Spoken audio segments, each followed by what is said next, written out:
you. Look at your eyes. Look at them. Speckled, colorful, each one unique. And I created every one of them. I created everything, the universe, and you. I gave you your personality. I made you pure, complex. And every day, I give you life. I love you. But something happened. You cheated on me. You didn't trust me. You sinned.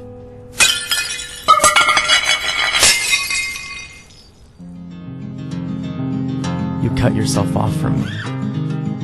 And although you're still alive, you were slowly dying. So you looked for other things.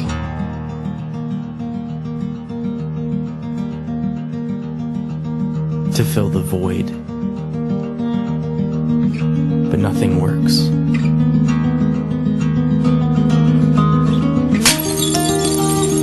It just kills you faster. And it separates us more and more.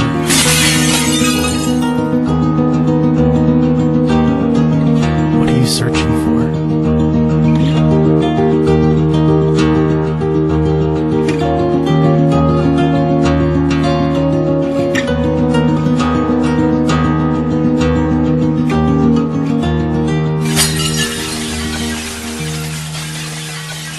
I don't want you to die. I created you, not to be destroyed, but to know me. So I became one of you, a fragile creation. I was tempted,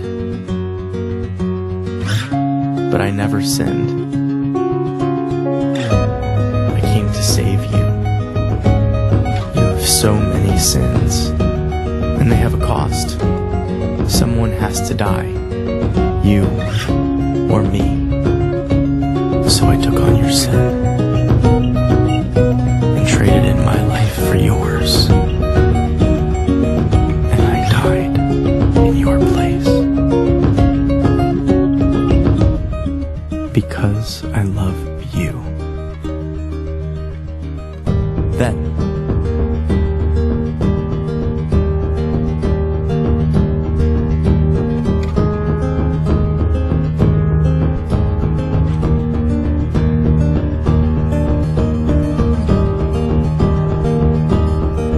from the dead.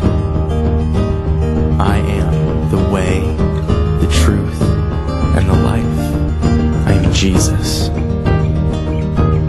I'm not here to condemn you. I came to bring you back to life.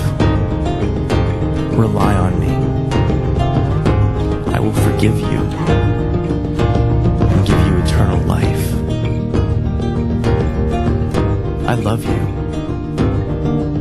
And I did all of this to have a relationship with you.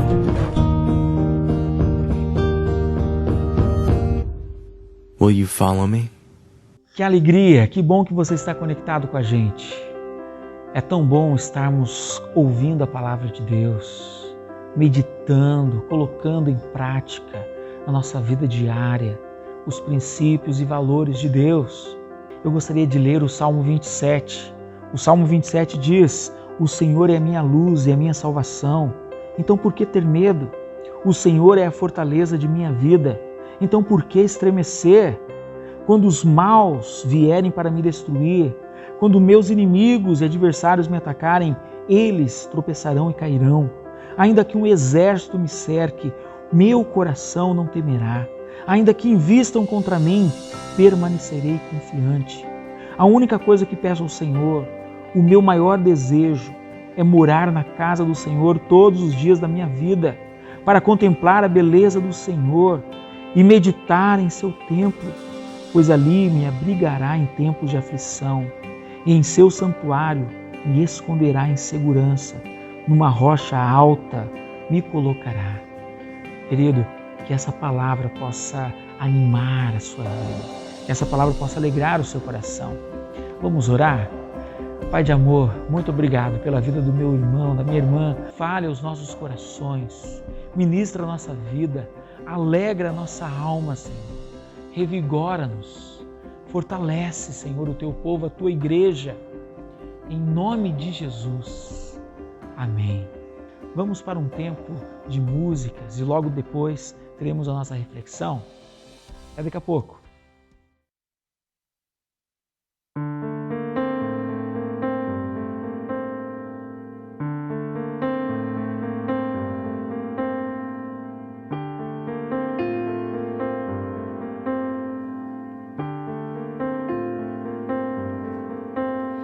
Deixei pra trás o meu passado e te entreguei o meu futuro. És pra mim maior presente que alguém já recebeu.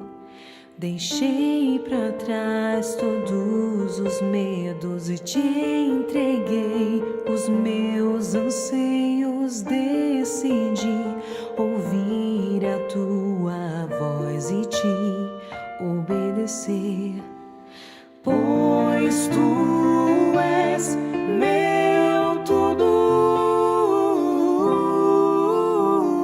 pois tu és meu mundo, e eu nasci pra te amar.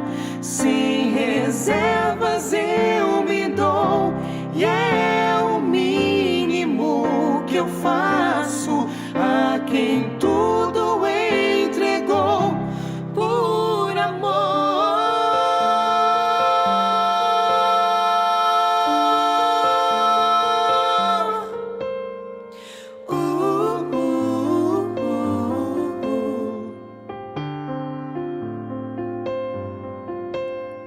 Deixei pra trás o meu passado e te entreguei o meu futuro. És pra mim maior presente que alguém já recebeu.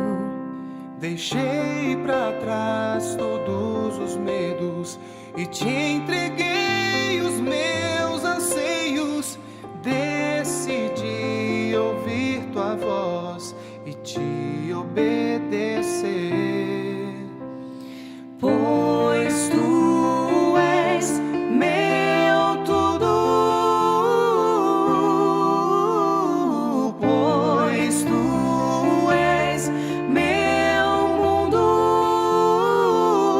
e eu nasci pra te amar. Sem reservas eu me dou, e é o mínimo que eu faço a quem tudo entregou por amor.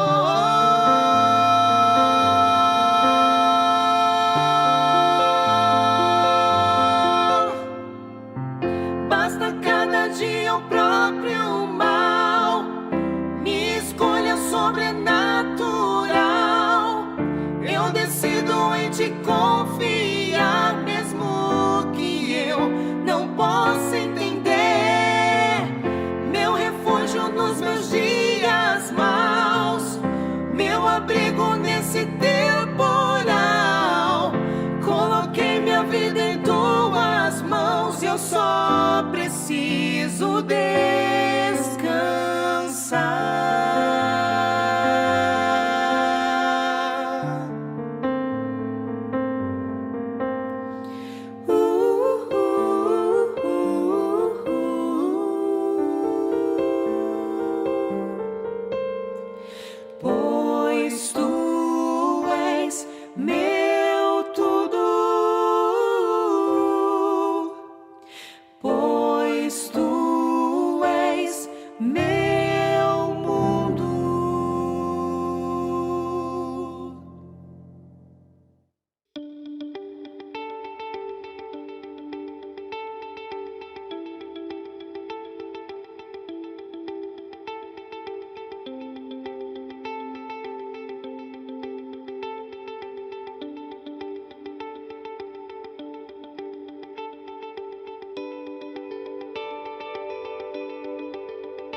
Pai, Deus poderoso, tem compaixão de mim. Preciso da tua graça abundante aqui. Quebra meu coração e salva-me de mim. Faz-me bem-aventurado em ti. Pai, Deus de justiça, misericórdia, amor, confesso que me afastei e me esqueci de ti. Eu não sou mais que os outros, me ensine a ver quem sou. Faz-me doar ao invés de possuir. Esvazia o meu ego, enche-me de ti. Ajuda-me a confiar, mesmo quando a confiança me faltar. Ajuda-me a enxergar, mesmo quando meu olhar falhar.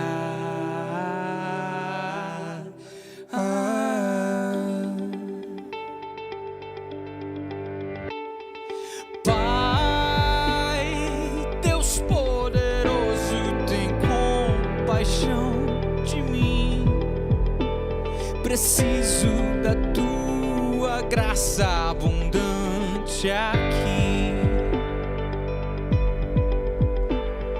Quebra o meu coração e salva-me de mim. Faz-me bem-aventurado em ti. Pai, Deus de justiça, misericórdia, amor, confesso que me afastei, me esqueci de ti. Eu não sou mais que os outros, me ensine a ver quem sou. Faz-me doar ao invés de possuir. Esvazia o meu ego, enche-me de ti. Ajuda-me a confiar, mesmo quando a confiança me faltar. Ajuda-me a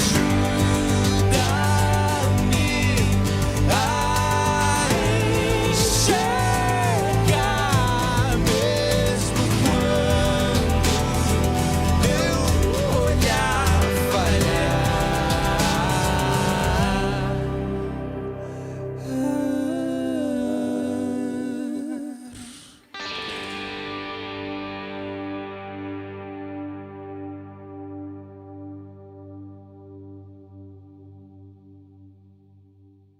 Queridos irmãos e irmãs, nossa missão continua.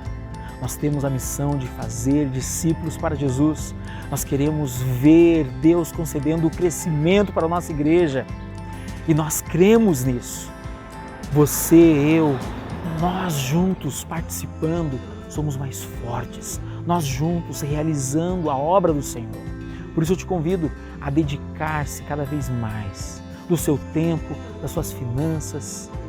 Você que já é um dizimista, um ofertante, eu te agradeço muito, pois você tem semeado nesse solo fértil que com certeza trará muitos frutos.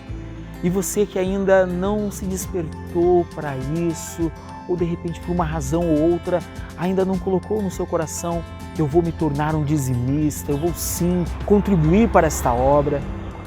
Eu quero te incentivar a fazer isso. Comece a semear desde já. Com certeza você será grandemente abençoado.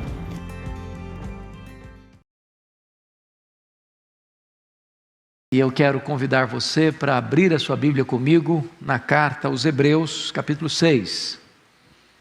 Hebreus, capítulo 6, versos 9 a 20. Lido o texto, mantenha a sua Bíblia aberta para acompanhar a exposição da passagem. Hebreus 6, a partir do verso 9.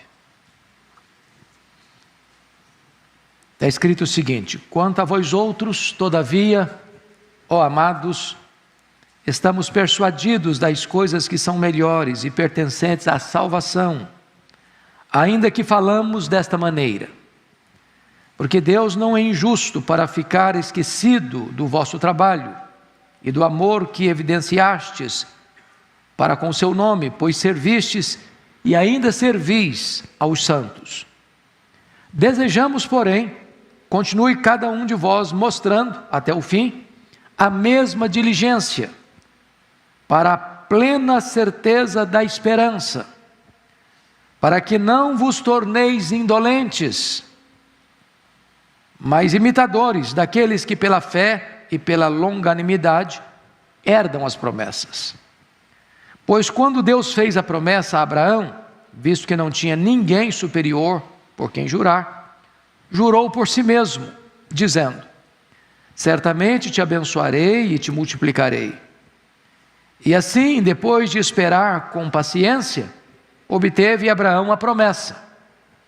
Pois os homens juram pelo que lhes é superior, e o juramento, servindo de garantia para eles, é o fim de toda contenda.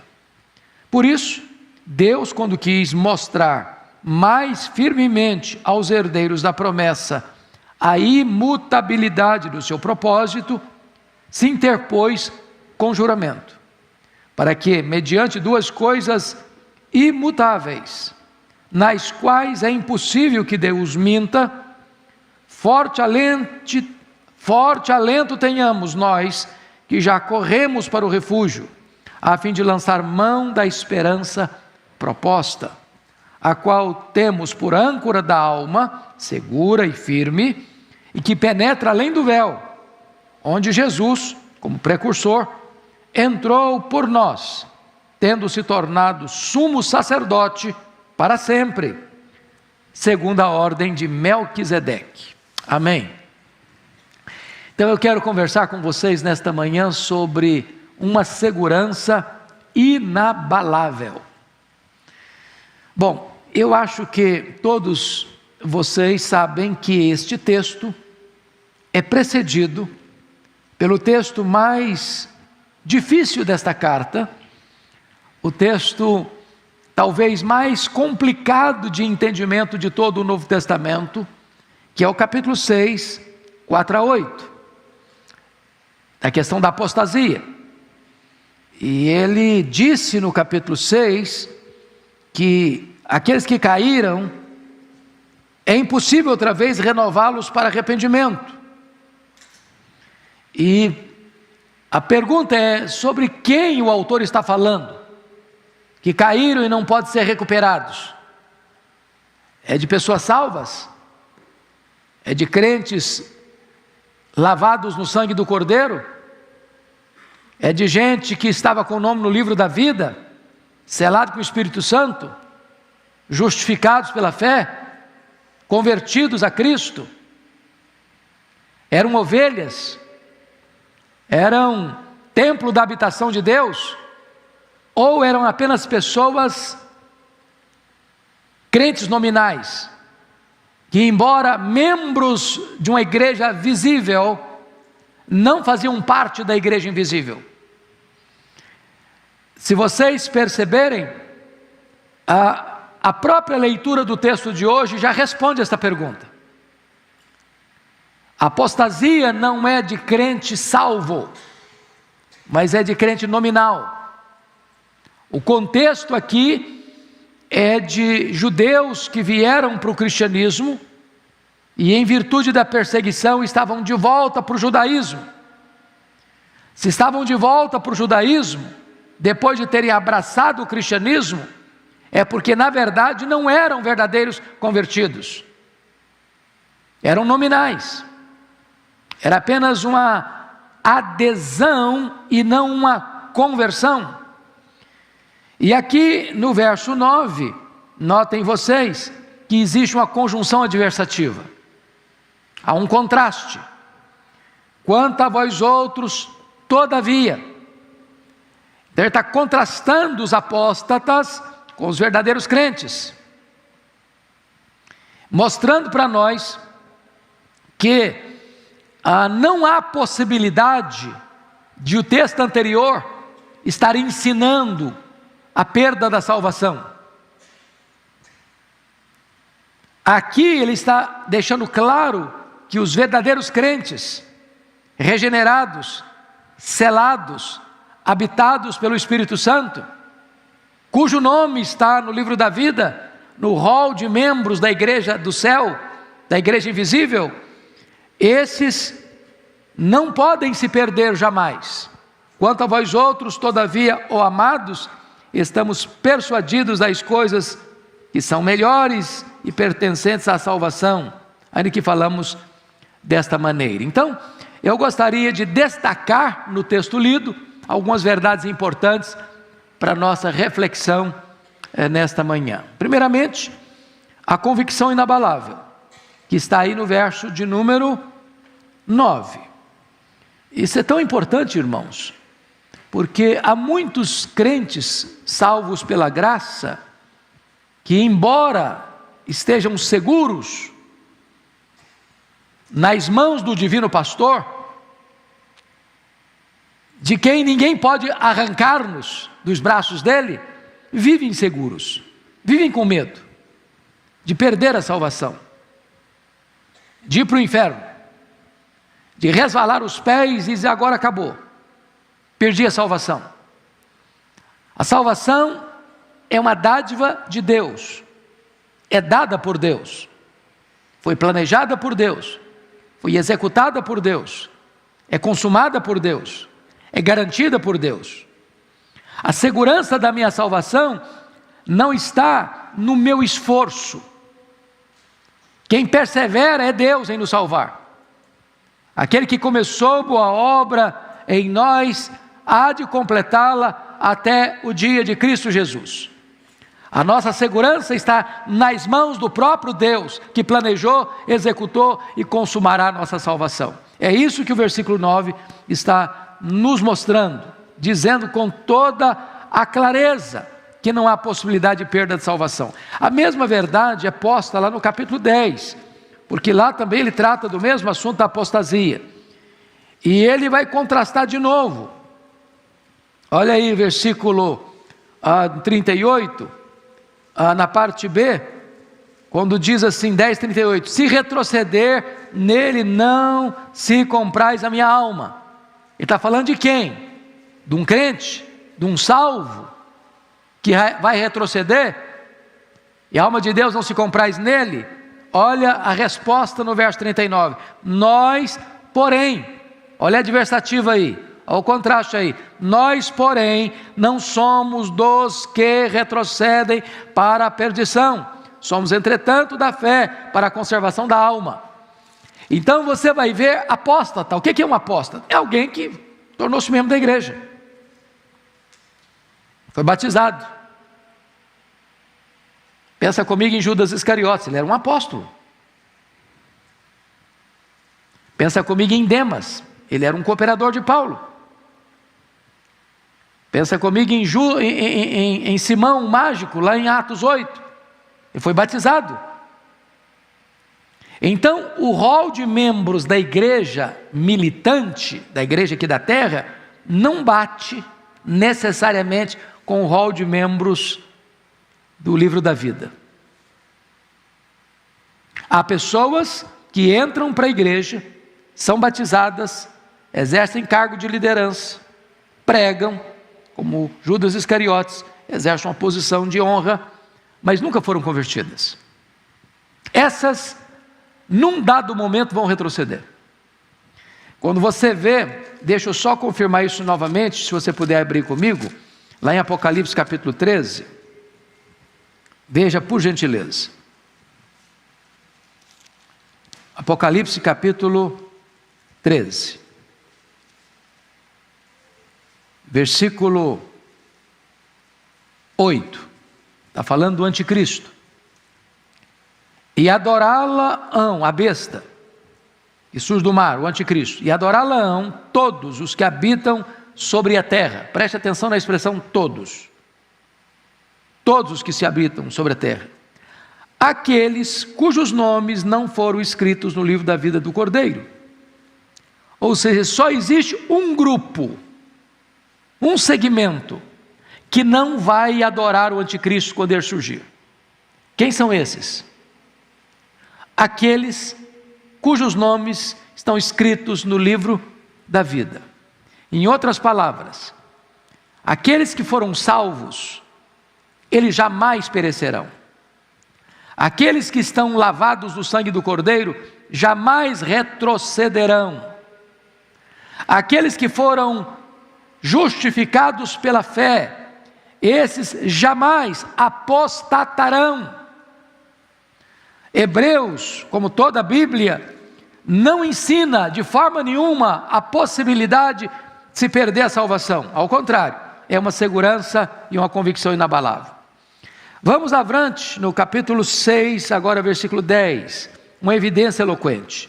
Olha aí, 6:10. Porque Deus não é injusto para ficar esquecido do vosso trabalho e do amor que evidenciastes para com o seu nome, pois servistes e ainda servis aos santos.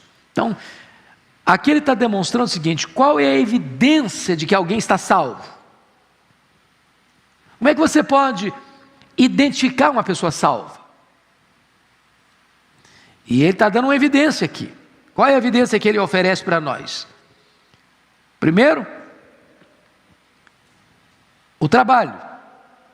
Depois o amor. Primeiro o amor, depois o trabalho. Ou seja, quando você ama, você é nascido de Deus. Quem não ama nunca conheceu a Deus. Quem não ama está nas trevas. Quando você ama, qual é a evidência desse amor? Não é palavra, não filhinhos, não ameis apenas de palavras, mas de fato e de verdade. Quando você ama, você trabalha, você serve. Isso é amor, não é discurso, é ação. Por exemplo, a Igreja Presbiteriana de Pinheiros, nessa pandemia, tem pregado o Evangelho, tem falado do amor. Mas se eu falasse apenas de amor aqui, de forma teórica, lá na ponta as pessoas estão passando necessidade, poderiam não entender o meu discurso. Quando a igreja se propõe a levantar, e hoje já são mais de 60 mil cestas básicas, para distribuir para o Brasil e para o mundo, para outros lugares, isso é serviço, isso é ação. Quando a Bíblia diz, você pode ajudar o seu próximo, e você diz, vai em paz, Deus te abençoe, ou volta outro dia, tendo possibilidade de ajudá-lo agora, eu não posso dizer que eu amo, se eu não sirvo, se eu não estendo a mão, se eu não abro o coração, se eu não abro o bolso, se eu não abro a casa, porque o texto está dizendo que aqueles irmãos, eles fizeram um trabalho, porque amaram e evidenciaram esse amor para com Deus, através de quê? Do serviço aos santos. Como é que você prova que você ama a Deus? Quando você serve ao seu irmão, é quando você socorre o seu irmão. Porque como é que eu posso amar a Deus a quem eu não vejo, se eu não amo o meu irmão a quem eu vejo? Agora, preste bem atenção nisso. O mesmo Deus que não se lembra dos seus pecados, se lembra dos seus atos de bondade. Quando você dá um copo de água a alguém que está com sede, em nome de Jesus, você não fica sem galardão. Deus se lembra disso.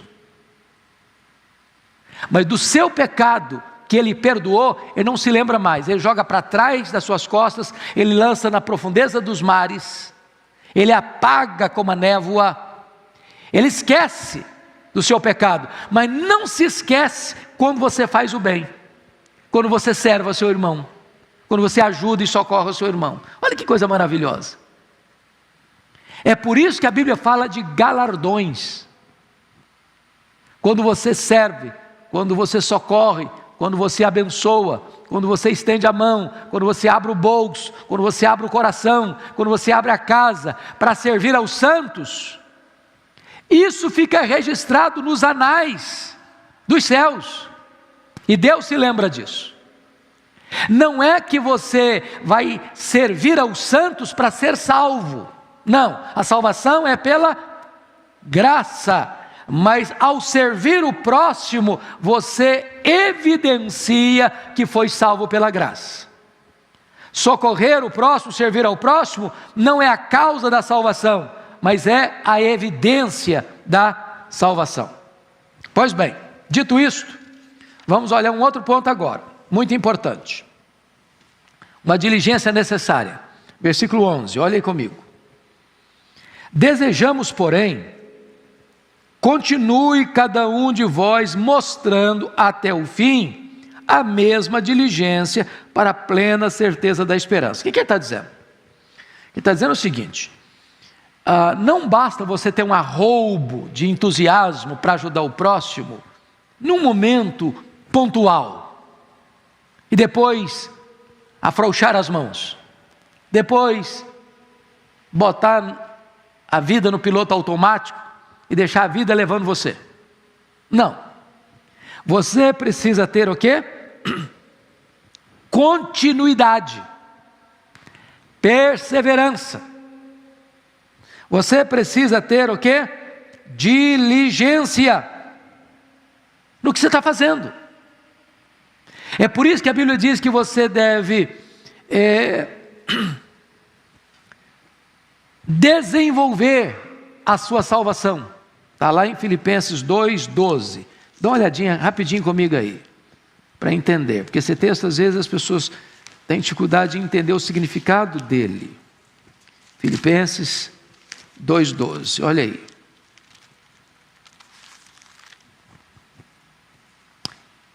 Assim, pois, amados meus, como sempre obedecestes, não só na minha presença, porém muito mais agora na minha ausência, desenvolvei a vossa salvação com temor e tremor. Tem gente que acha que Paulo está ensinando aqui que você vai construindo a sua salvação, que você vai montando a sua salvação, que você que vai construindo a sua salvação. Não é isso que ele está dizendo, não. Não é isso que ele está dizendo, não. Ele está dizendo que a salvação que você recebeu precisa ser cultivada. O que ele está dizendo é que, vamos ilustrar isso, é como se você tivesse recebido um terreno por herança.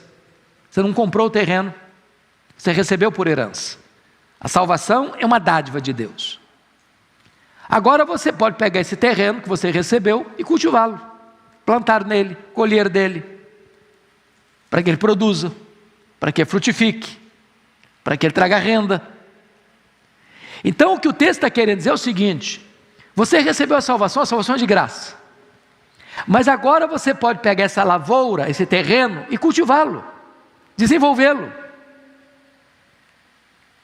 Você pode, já que foi salvo pela graça, agora ser generoso, ser diligente nas boas obras, socorrer, servir. Essa é a ideia, essa é a ideia. Deixa eu pegar um outro texto para vocês entenderem o que está aqui. Olha em Gálatas 6:9, por favor. Gálatas 6:9. Aqui tem um texto interessantíssimo. 6:9. Está escrito assim: e não nos cansemos de fazer o bem, porque a seu tempo ceifaremos, se não desfalecermos. Fazer o bem às vezes cansa, sabia? Tem gente cansada na obra e cansada da obra. Porque nem sempre ao fazer o bem você recebe o retorno de quem recebeu o bem. Tem gente que você faz o bem para ele, ele vira as costas para você ainda.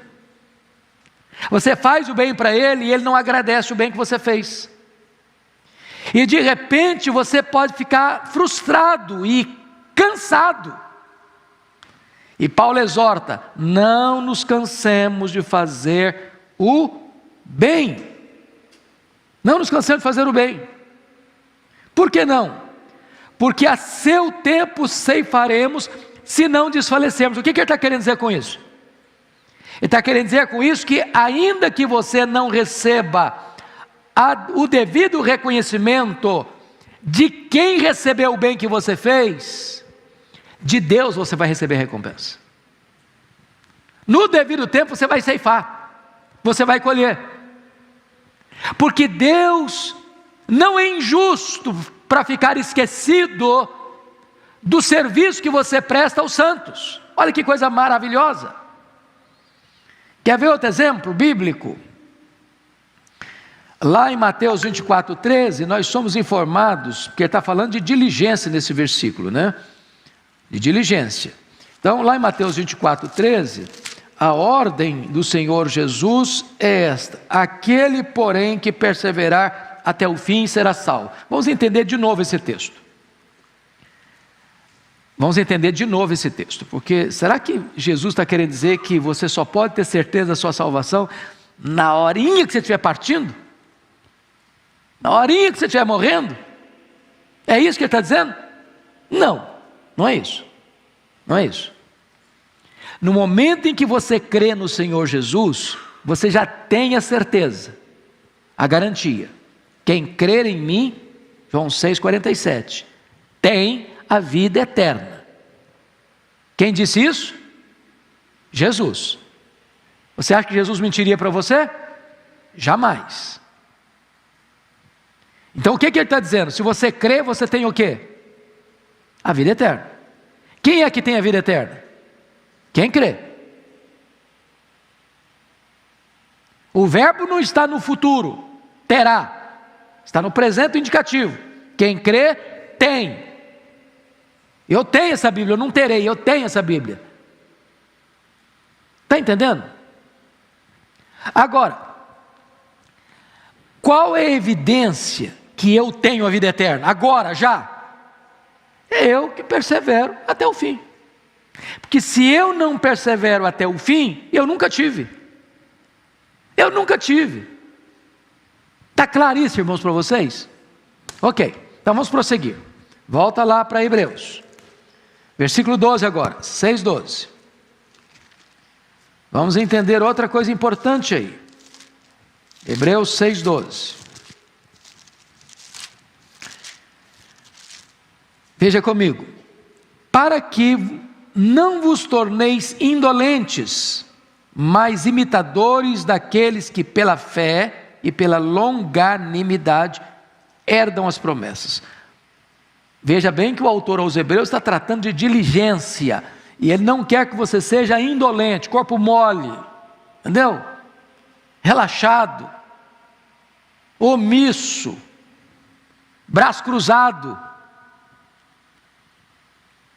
que não põe em prática o que você conhece. Então, o que ele está dizendo aí? Você deve fazer o quê? Imitar. Imitar. Imitar quem? Imitar gente que anda com Deus. Você deve imitar aqueles que pela fé e pela longanimidade herdam as promessas. Em outras palavras, mirem bons exemplos. Siga gente que anda com Deus. Observe aqueles que caminham com Deus, para você não ser indolente. Agora eu chamo a sua atenção para um ponto muito curioso no texto, porque no verso 10, preste atenção nisso, ele tratou do amor, porque Deus não é injusto para ficar esquecido do vosso trabalho e do amor. Então, amor, cita amor aí. No verso 11, ele falou da esperança, para a plena certeza da esperança. Mas no verso 12 ele falou da fé, para que não vos torneis indolentes, mas imitadores daqueles que pela fé. Então note que amor, fé e esperança. Isso diz alguma coisa para você? Amor, fé e esperança são as 3 virtudes cardeais, que está lá em 1 Coríntios 13:13. Resta agora o amor, a fé e a esperança. Esses 3. Mas o maior desses é o amor. Então, quais são as marcas de um cristão maduro? Se você ler as cartas de Paulo, você vai ver que ele sempre coloca essas 3 coisas juntas. Ele está dando graças pelo amor, está dando graças pela fé, está dando graças pela esperança. É isso que é um crente. Um crente ama. Um crente tem fé. Um crente tem esperança. Esse é o apanágio, essa é a marca, esse é a nossa identidade como cristãos. Pois bem, dito isto, agora nós vamos considerar juntos os versos 13 a 17, porque no 13 a 17, o autor vai mostrar para nós uma promessa segura. Pois quando Deus fez a promessa a Abraão, visto que não tinha ninguém superior por quem jurar, jurou por si mesmo. Vamos entender isso aqui, irmãos, porque naquela época não tinha todos os aparatos que nós temos hoje do trabalho jurídico, né, dos cartórios, das garantias que se tem num contrato de compra e venda, né? Então, eu me lembro até bem recentemente, eu fui criado lá na roça, e eu me lembro que o meu pai, ao fazer um negócio, tinha o hábito de dar a mão. Quando 2 homens, ao fazer um negócio, davam a mão, está feito. Essa era a expressão, está feito. Está feito, está feito. Lembra de uma outra expressão? Um fio de contrato, basta um fio do bigode. Então naquela época, quando ia se firmar um acordo, um contrato, uma promessa, um compromisso, a pessoa fazia um juramento. Ao fazer um juramento, alguém maior do que ele cessava a contenda. Ou seja, não tem dúvida, está seguro, está certo, não dá para mudar mais, não volta atrás mais, não vira casaca mais, não desfaz mais o negócio, entendeu? O juramento cessava a contenda, cessava qualquer demanda, dúvida, incerteza. Agora, o autor está dizendo que Deus não tem ninguém maior que Ele para jurar. Então Deus jura por si mesmo, para dar garantia das suas promessas.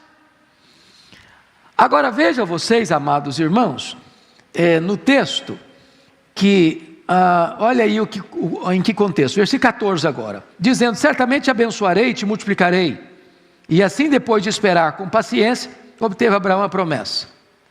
Pois os homens juram pelo que lhes é superior, e o juramento servindo de garantia, para eles é o fim de toda contenda. Por isso Deus, quando quis mostrar mais firmemente aos herdeiros da promessa a imutabilidade do seu propósito, se interpôs com juramento. Agora vamos entender essa questão, que essa palavra foi dada para Abraão, né? Essa citação aqui do versículo 14, você percebe que ele está citando um texto do Velho Testamento. Que texto é esse que ele está citando? Se você for no rodapé da sua Bíblia, está citando Gênesis 22, 16 e 17. Em que contexto? Em que contexto? No contexto, quando Deus manda o Abraão ir a um monte que ele mostraria, para oferecer Isaque em holocausto. Então vamos agora entender a história do Abraão. Deixa eu resumir para vocês. Abraão era chamado de Abrão. Morava em Ur dos Caldeus. Seu pai chamava Terá. Abraão teve 3 irmãos: Arã, Naor e ele. Certo? Ele teve 2 irmãos. Eram 3 filhos. Eles moravam em Ur dos Caldeus, capital da Caldeia, terra idólatra. A família dele era idólatra. Está lá em Josué, capítulo 24. E aí, eles se mudam aqui de Ur, do sul da Mesopotâmia, para Harã, no norte da Mesopotâmia. Naquela época, as famílias tinham casamentos consanguíneos. A Sara era meia ou meio, agora eu fiquei na dúvida no português, quem é melhor de português me ajuda, se é meio ou meia irmã. Quem é bom de português me ajuda. Meio. Meia. Vocês ficaram em dúvida agora, tem tanta opinião que eu não sei qual que é o certo. É meia irmã? Meia. Ok, então é meia, ficou certo agora. A Sara era meia irmã do Abraão. O pai da Sara era o Terá, outra mulher. Então, Abraão se casa com a meia irmã, Sara. Pois bem, aí, ele tem 75 anos quando Deus diz para ele: sai da tua terra, no meio da tua parentela, e vai para um lugar que eu te mostrarei.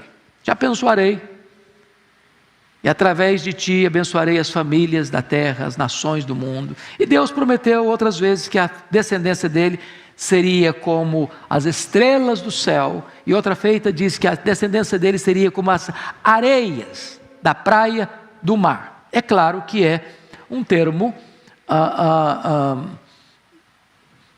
hiperbólico, né? Porque você sabe que há mais estrelas no firmamento que todos os grãos de areia de todas as praias e desertos do nosso planeta. É uma figura de linguagem.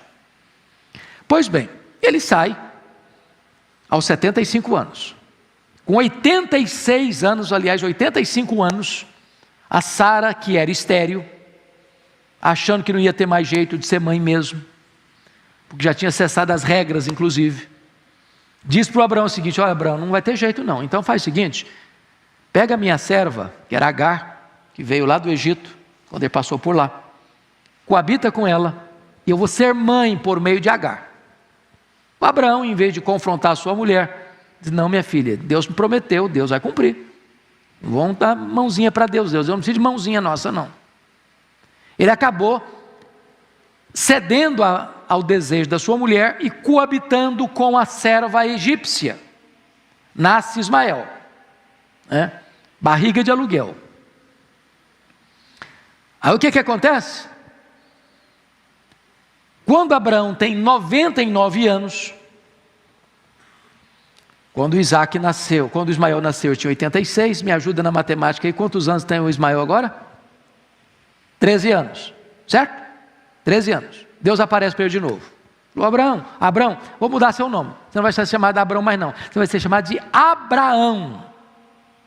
Abraão é grande pai, mas Abraão é pai de grandes nações, de multidões. E aí, Deus aparece e diz o seguinte para ele: olha, a sua descendência vai ser por intermédio de Isaque. A Sara vai conceber. Ele riu, a Sara riu, um riso de incredulidade. E então, quando Abraão tem 100 anos e Sara 90 anos, nasce o filho da promessa, o Isaque. Quantos anos tem o Ismael nesse tempo? 14 anos. 14 anos. Diz a Bíblia que quando o Isaque foi desmamado, e na cultura da época se desmamava no 3º ano, quantos anos tem o Ismael então? 17 anos. Na festa do desmame do Isaque, a Sara flagra o Ismael caçoando, zombando, escarnecendo do Isaque. O que está por trás? O que está por trás é que ele e a mãe dele sabiam que Abraão era um homem muito rico. E Ismael seria o único herdeiro dessa riqueza toda. E mais, ele seria o protagonista de todas as promessas feitas por Deus a Abraão. Quando parece que está tudo certo, não tinha chance de mudar esse cenário, a Sara fica grávida. Um balde d'água fria no Ismael, um balde d'água fria na Agar. E agora, um rapaz de 17 anos zombando de um menino de 3. A Sara manda o Abraão despedir a escrava e o filho dela. E agora, o Isaque já grande, possivelmente aí para os seus 13, 14 anos, pelo menos com capacidade de levar nas costas um feixe de lenha. Deus chega para Abraão e diz: Abraão, eis-me aqui, Senhor, vai a um monte que eu te mostrarei, e oferece ali o teu filho Isaque, o teu único filho, a quem amas, em holocausto. Bom, esse texto parece uma loucura, porque Abraão saiu com 75 anos, esperou 25 anos o cumprimento da promessa, agora o menino já tem 13 para 14 anos, o Abraão já está com 113, 114 anos, e Deus pede para ele sacrificar o filho que prometeu, o herdeiro da promessa. Parece que Deus está contra Deus, que a razão está contra a fé. E nesse momento, irmãos, o Abraão, diz a Bíblia, que não pergunta, não questiona, não duvida, não adia, não protela, levanta de noite. A Bíblia não diz, mas eu acho que ele não falou com a Sara. Se falasse, eu acho que quem ia ser sacrificado era o Abraão.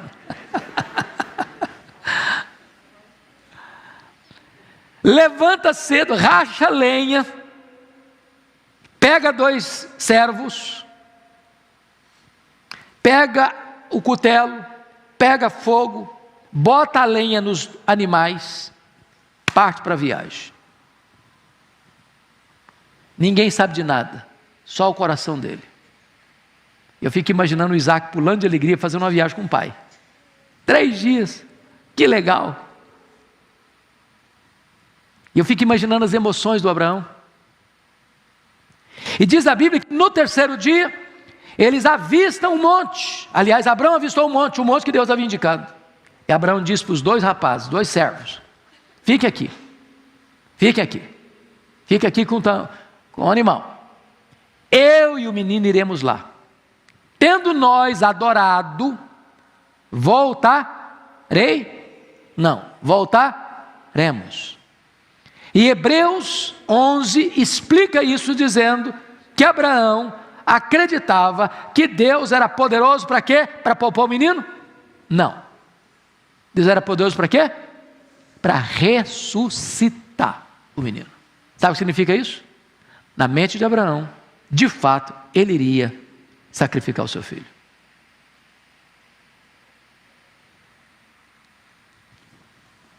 Pense comigo nessa cena de novo. Abraão pega a lenha do animal, bota nas costas do Isaque, pega o fogo, pega a faca, o cutelo, começa a caminhar para o monte, só os 2, juntos. Quando lá pelas tantas, o Isaque pergunta para o pai assim: papai, aqui está o fogo, aqui está o cutelo, a lenha está nas costas dele mesmo, mas cadê o cordeiro para o sacrifício? Eu imagino um nó na garganta do Abraão, mas a fé acendendo em sua alma, dizendo: Deus proverá para si meu filho, o cordeiro. Eu não sei se vocês acham, mas o que vocês pensam comigo? Um homem de 114 anos e um menino de 16, 14, 15 anos. Quem deveria ter mais força? Talvez o menino, não? Porque Abraão não pegou o feixe de lenha nas costas. Quem pegou feixe de lenha nas costas foi o menino, o rapaz. A Bíblia não relata isso, mas sabe qual a visão que eu tenho desse texto? Que é o texto mais eloquente sobre a cruz, sacrifício de Cristo. É que nesse momento, Abraão deve ter contado para Isaac, meu filho, contou a história para ele. Porque não faz sentido você entender que Abraão pegou o rapaz, amarrou o rapaz. Pensa comigo um menino que carrega um feixe de lenha, se vai deixar o pai dele amarrá-lo em cima de um monte de pedra, um fecho de lenha, ele ia sair correndo, ia denunciar o pai na próxima delegacia. Para entender a figura, eu penso que nesse momento, porque o pai e o filho, Jesus, o pai entregou o seu filho por amor, e o filho voluntariamente foi para a cruz. O filho se entrega, e quando Abraão estende a mão, o anjo do Senhor bradou. O anjo do Senhor é uma teofania, não é um anjo, é o anjo. Bradou do céu: Abraão, não faças nenhum mal ao menino. Agora eu sei que tu me temes. Ele olhou um cabrito, um cordeiro, sacrificou, e aí Deus refaz com ele a promessa. Jurou por si mesmo que o abençoaria, que o multiplicaria. Deus, não tendo ninguém superior a ele mesmo para jurar, jurou por si mesmo. O que a Bíblia destaca aqui, que você deve olhar para os heróis da fé, você deve olhar para quem caminhou na esperança, olha para Abraão. Você quer esperar? Olha para Abraão.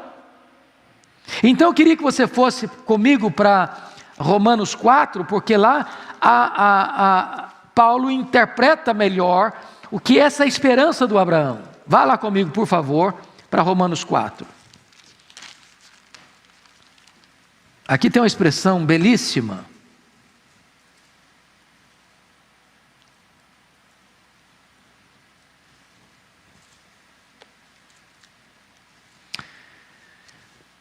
Veja comigo a partir do verso 17, como está escrito. Como está escrito: por pai de muitas nações te constituí, perante aquele no qual creu, o Deus que vivifica os mortos e chama à existência as coisas que não existem. Abraão, verso 18, esperando contra a esperança, creu, para vir a ser pai de muitas nações, segundo lhe fora dito, assim será a tua descendência. E sem enfraquecer na fé, embora levasse em conta o seu próprio corpo amortecido, sendo já de 100 anos, e a idade avançada de Sara, não duvidou por incredulidade da promessa de Deus, mas pela fé se fortaleceu, dando glórias a Deus, estando plenamente convicto de que Ele era poderoso para cumprir o que prometera, pelo que isso lhe foi também imputado para a justiça. Então, o que o autor aos Hebreus está nos ensinando, voltando para Hebreus 6? Ele está nos ensinando a termos esperança nas promessas de Deus. O que Deus prometeu, Ele vai cumprir. Pois bem, queridos irmãos, o que ele está querendo dizer é que a esperança de fé não é nenhuma fantasia. A esperança de fé está ancorada na promessa de Deus, é no juramento de Deus. Agora, vamos para o versículo, por favor, olhe comigo, versículo 17, 6,17, Hebreus. Por isso, Deus, quando quis mostrar mais firmemente aos herdeiros da promessa a imutabilidade do seu propósito, se interpôs com juramento, para que, mediante duas coisas imutáveis, nas quais é impossível que Deus minta, forte alento tenhamos nós que já corremos para o refúgio, a fim de lançar mão da esperança proposta. Então deixa eu fazer uma pergunta para vocês. Quais são essas duas coisas imutáveis aí? Quais são essas duas coisas imutáveis? Para nos dar garantia da salvação. Quais são? As duas coisas imutáveis que ele está dizendo aqui, primeiro, é a promessa de Deus. Deus prometeu, ele é fiel para cumprir. Segunda coisa imutável, que não pode mudar. Primeiro é a promessa, segundo é o juramento. É o juramento. Deus não só deu a promessa, Deus selou essa promessa com um juramento.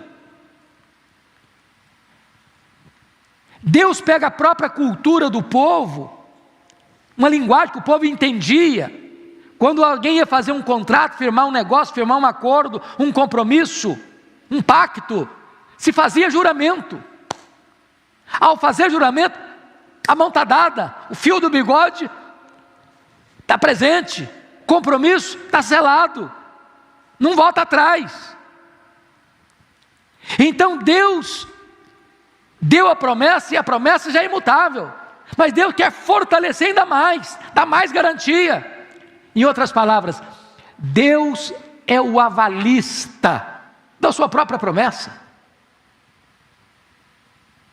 Deus está botando a sua assinatura no contrato, fazendo um juramento, dizendo, o que eu prometi é imutável, não muda. A segurança da sua salvação é inabalável. Então, eu quero terminar olhando com vocês o verso 18b até o 20, porque aqui há 3 ilustrações eloquentes para nos falar da nossa segurança da salvação em Cristo Jesus. Primeiro, olha o versículo 18, a parte B. Forte alento tenhamos nós que já corremos para o refúgio, a fim de lançar mão da esperança proposta. Já corremos para o refúgio. Essa palavra diz alguma coisa para você que lê a Bíblia há muitos anos? Lembra das cidades refúgios? Quando alguém cometia um crime de sangue, não dolosamente, e os vingadores de sangue corriam atrás dessa pessoa para matá-la, para se vingar, essa pessoa que tinha cometido o crime de sangue, não dolosamente, não intencionalmente, fazia o quê? Corria para a cidade refúgio. Ao chegar na cidade refúgio, o vingador de sangue não podia entrar. Mas essa cidade refúgio, irmãos, apenas era um exemplo, um tipo de quem é Cristo para você e para mim. O vingador de sangue, o assassino, está atrás de nós, no nosso encalço, querendo nos destruir, querendo nos matar. Mas no momento em que você correu para Cristo, Ele é a sua cidade refúgio. Quando você está em Cristo, o diabo não pode mais atingir você. Aquele que é nascido de Deus, Deus o guarda, e o maligno não lhe toca. Você está em Cristo, e Cristo é a sua cidade refúgio. Segunda figura, versículo 19, a parte A. A qual temos por âncora da alma, segura e firme, e que penetra além do véu. O que é uma âncora? É uma linguagem náutica, né? Da navegação, certo? Então, é uma coisa de ferro, pesada, que se lança. Por ser pesada, ela vai até o fundo do mar. E via de regra, ela se engasta lá, se prende lá às rochas, mantendo o navio o quê? Seguro e firme. Agora notem vocês, na navegação, a âncora é lançada para baixo. Na nossa salvação, a âncora é lançada para cima. Você tem uma âncora segura e firme, firmada lá em cima. A promessa de Deus, o juramento de Deus, que você que está em Cristo, está seguro, está firme. Sua salvação está o quê? Garantida. Terceira figura e última, o precursor divino. Olha comigo aí o versículo 19b e o 20. segura e firme e que penetra além do véu, onde Jesus, como precursor, entrou por nós, tendo se tornado sumo sacerdote para sempre, segundo a ordem de Melquisedeque. Essa palavra precursor, irmãos, no grego, a palavra prodomos, significa o batedor, a guarda avançada de um exército. Você já viu quando tem uma autoridade entrando numa cidade ou passando por uma determinada rua ou bairro, que vão os carros batedores na frente? Essa palavra aqui. Essa palavra aqui. Jesus é a nossa guarda de elite, é o batedor que vai na frente desse exército que o segue. Ele vai abrindo o caminho. Ele vai abrindo o caminho. E vai penetrando além do véu. E nós somos os seus seguidores. Ele nos dá direção, Ele nos dá proteção, Ele nos dá garantia. E o texto está dizendo que Ele penetra além do véu, como o nosso sumo sacerdote para sempre, da ordem de quem? Melquisedeque. O sacerdócio levítico fechou, encerrou, cumpriu seu ciclo, porque apontava para Cristo, o sacerdote para sempre, da ordem de Melquisedeque. Em outras palavras, sua salvação está segura, porque Jesus está lá em cima, como seu intercessor, como seu advogado, como seu sumo sacerdote. Oh, irmãos, que bênção é desfrutar desta segurança da salvação.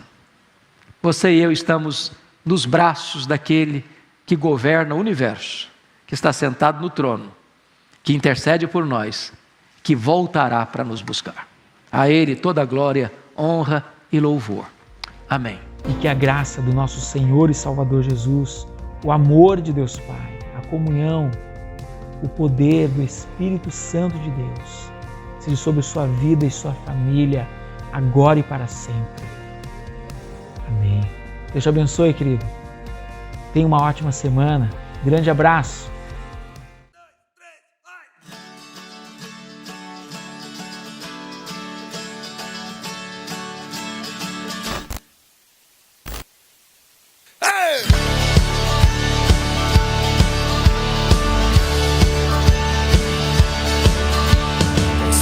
Se abra à tua frente, que o vento sopre em teu rosto, que o sol resplandeça em tua face, que a chuva caia suave em teus campos, e mesmo ao se levantar sozinho, que Deus lhe envolve seu amor e a paz, encharque o coração e até nos vemos outra vez, que Deus lhe guarde em sua mão.